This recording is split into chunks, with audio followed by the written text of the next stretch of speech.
नमस्कार। आपका अखबार के इस अंक में आपका स्वागत है। मैं हूं प्रदीप सिंह। बिहार के मुख्यमंत्री नीतीश कुमार ने भारतीय जनतंत्र और भारतीय समाज के सामने एक नई चुनौती पेश की है। देखिए, जो लोग भी सार्वजनिक जीवन में होते हैं उनका सार्वजनिक जीवन बड़ा पारदर्शी होना चाहिए, बहुत ही ट्रांसपेरेंट होना चाहिए। उनके बारे में सब कुछ जानने का लोगों का हक होता है। क्यों हक होता है? किसी की व्यक्तिगत जानकारी लेने के लिए। क्यों ऐसा है कि नेता के बारे में सब कुछ जनता को मालूम होना चाहिए और दूसरे लोगों के बारे में नहीं? इसलिए कि नेता, खासतौर से जो सार्वजनिक जीवन में और चुनावी राजनीति में हैं, जो सत्ता में आते हैं या सत्ता से बाहर रहते हैं, तो भी वो देश की नीतियां बनाते हैं, वो देश के लोगों का भाग्य तय करते हैं, देश की दशा और दिशा तय करते हैं। इसलिए उनके बारे में सारी जानकारी होना ज़रूरी है। उस जानकारी को छिपाना अपराध है। जानकारी छिपाने का ये चलन सिर्फ जो है वो डिक्टेटरशिप जहाँ जिन देशों में है वहाँ होता है, डेमोक्रेसीज में नहीं होता है। लेकिन दुर्भाग्य से भारत में किसी भी नेता की बीमारी को छिपाने का चलन है। वैसे तो हमारे समाज में भी है, लेकिन बात आज नेताओं की हो रही है। आपको वेस्टर्न डेमोक्रेसीज में ये बीमारी आपको नहीं दिखाई देगी। वहाँ नेता को अपनी बीमारी के बारे में अगर कुछ भी है तो उसके विरोधी सवाल उठाते हैं, उसको जवाब देना पड़ता है और उसको प्रमाण देना पड़ता है। और ज़्यादा दूर की बात नहीं है, अमेरिका के 2 राष्ट्रपतियों का किस्सा देख लीजिए। जब डोनाल्ड ट्रंप थे तब सवाल उठाया गया था उनकी मानसिक स्थिति को लेकर। उनको अपने डॉक्टर का प्रमाण पत्र देना पड़ा कि वो मानसिक रूप से स्वस्थ है। इसी तरह से जो बाइडेन को के स्वास्थ्य को लेकर सवाल उठा तो उनके बारे में उनका कार्यक्रम और जो एक्टिविटीज़ है दिन भर की, उनको बताकर जो है उनके लोग बताते हैं कि किस तरह से राष्ट्रपति पूरी तरह से स्वस्थ है। एक बीमार या एक अशक्त, चाहे शारीरिक रूप से चाहे मानसिक रूप से, नेता जो सत्ता में है, जो सरकार चला रहा है, उसका रहना देश, समाज और सरकार सबके लिए खतरे की बात है। तो नीतीश कुमार देश और समाज के लिए और ख़ासतौर से बिहार के लिए खतरा बन गए। ये बात उनके साथियों को समझना चाहिए और बिहार के लोगों को और ज़्यादा समझना चाहिए। बिहार राजनीतिक आंदोलनों की भूमि रही है। राजनीतिक आंदोलनों में बढ़ चढ़ कर हिस्सा लिया, अग्रणी भूमिका निभाई है। ऐसे में आज ज़रूरत है बिहार को एक नया उदाहरण पेश करने के लिए, जो भविष्य के लिए उदाहरण बनेगा, और नीतीश कुमार के खिलाफ एक्शन लेने का, उनको सत्ता से हटाने का। ये कोई राजनीतिक खेल नहीं है। ये देश के और समाज के लोगों का और इस जनतंत्र के भविष्य का सवाल है कि अगर एक बीमार व्यक्ति है सत्ता में और वो फैसले ले रहा है तो उसके फैसले से सबके जीवन पर असर पड़ रहा है, तो फिर उसका स्वस्थ होना ज़रूरी है, उसके स्वास्थ्य के बारे में जानकारी होना ज़रूरी है। नीतीश कुमार ने विधानसभा और विधान परिषद में जो कुछ बोला, उनकी वो निर्लज्जता तो है ही। उससे एक बात तो पता चलती है कि उनकी सोच क्या है महिलाओं के बारे में और दूसरे मुद्दों के बारे में। तो उनकी सोच का घटियापन उजागर हो गया अचानक। क्यों? क्योंकि उनका मानसिक स्वास्थ्य ठीक नहीं लगता। अगर वो ठीक होता तो वो इस पर नियंत्रण कर लेते अपनी भावना पर, और इस तरह से शायद व्यक्त न करते, मन में ही रहती उनके बात। लेकिन उनके मन में रहती या बाहर आती, वो किस तरह के व्यक्ति हैं ये तो उन्होंने बता दिया। ये पता चल गया पूरे बिहार को और पूरे देश को और पूरी दुनिया को कि किस तरह के व्यक्ति हैं नीतीश कुमार। क्या महिलाओं के बारे में सोचते हैं, पॉपुलेशन कंट्रोल का उनका नायाब क्या तरीका है और क्या सोच है उनकी, ये पता चलता है। कि फिर कह रहा हूँ, कल भी कहा था कि पढ़ लिख लेने से आदमी समझदार हो जाए, ये ज़रूरी नहीं होता। वही नीतीश कुमार साबित कर रहे हैं। अब आप देखिए कि अपने देश में आपको याद होगा कि जवाहरलाल नेहरू हमारे देश के पहले प्रधानमंत्री हुए। वो निधन से पहले काफ़ी समय तक बीमार रहे। उनको कौन सी बीमारी थी ये आज भी सार्वजनिक रूप से इसके बारे में पूरी जानकारी और सही जानकारी उपलब्ध नहीं है। छुटपुट छिपी छिपी खबरें आती हैं, ये बीमारी थी, ऐसी बीमारी थी, लेकिन आधिकारिक रूप से उसके बारे में कोई जानकारी नहीं दी गई। उनके आखिरी दिनों में उनकी बेटी इंदिरा गांधी और आसपास के 2-3 लोगों के अलावा किसी से मिलने की इजाज़त नहीं थी और वो देश के प्रधानमंत्री बने हुए थे। ये केवल भारत में संभव हो सकता है। इसी तरह से नीतीश कुमार के साथ ही हो रहा है। नीतीश कुमार की ये बीमारी के संकेत या इसके लक्षण जो है काफ़ी समय से दिखाई दे रहे हैं। आपको याद होगा कुछ दिनों पहले वो एक जनता अदालत में कह रहे थे अफसरों से कि गृह मंत्री से बात कराइए। वो ये भूल गए कि वही गृह मंत्री है, गृह विभाग उन्हीं के पास है मुख्यमंत्री के रूप में, और कह रहे थे गृह मंत्री से बात कराइए, बार बार बोल रहे थे। तो ऐसा नहीं कि एक बार बोला होता तो मान लेते कि भाई चलिए ज़बान फिसल गई, बोल गए, लेकिन जब बार बार वो इंसिस्ट कर रहे थे तो उससे पता चला कि उनको इस बात का एहसास ही नहीं है कि वो खुद गृह मंत्री है। उसके अलावा अभी 3-4 दिन पहले की बात है, उनकी पार्टी के वरिष्ठ नेता हैं अशोक चौधरी, कैबिनेट के मंत्री भी हैं, उनके पिता की बरसी पर श्रद्धा सुमन अर्पित करने गए थे।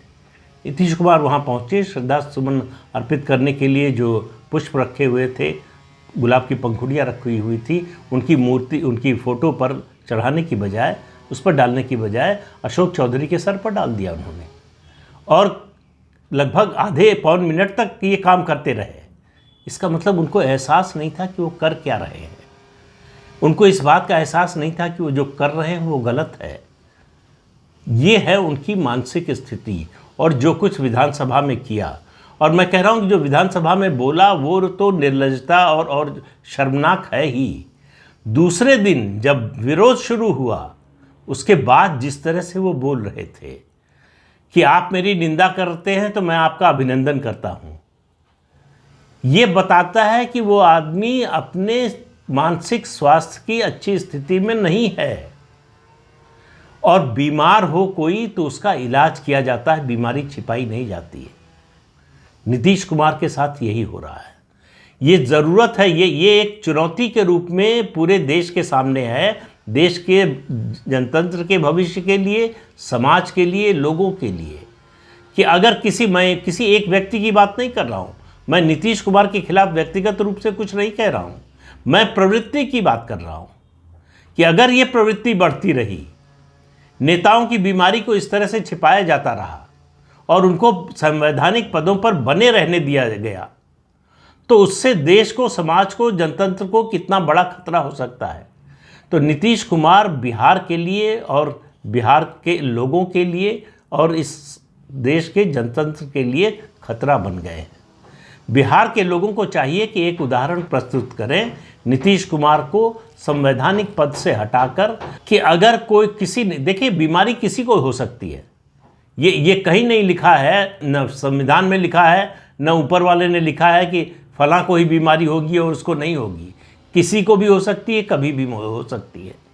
तो उस बीमारी का इलाज कराने की ज़रूरत है, उसको स्वीकार करने की ज़रूरत है, उसको छिपा कर रखने की नहीं। तो बीमारी के सच जैसे होता है, बीमारी सच की तरह होती है, उसके पास भी तरीके होते हैं, अलग अलग तरीके से वो निकल कर बाहर सामने आती है।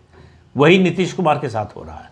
नीतीश कुमार ने विधानसभा में अपने उस निर्लज्ज कथन के लिए माफ़ी तो मांगी, लेकिन मैंने कल भी कहा था, आज फिर कह रहा हूँ कि उनकी बॉडी लैंग्वेज देखिए, उनके हाव भाव देखिए, अफसोस का लेश मात्र भी उनके चेहरे पर दिखाई नहीं दे रहा था।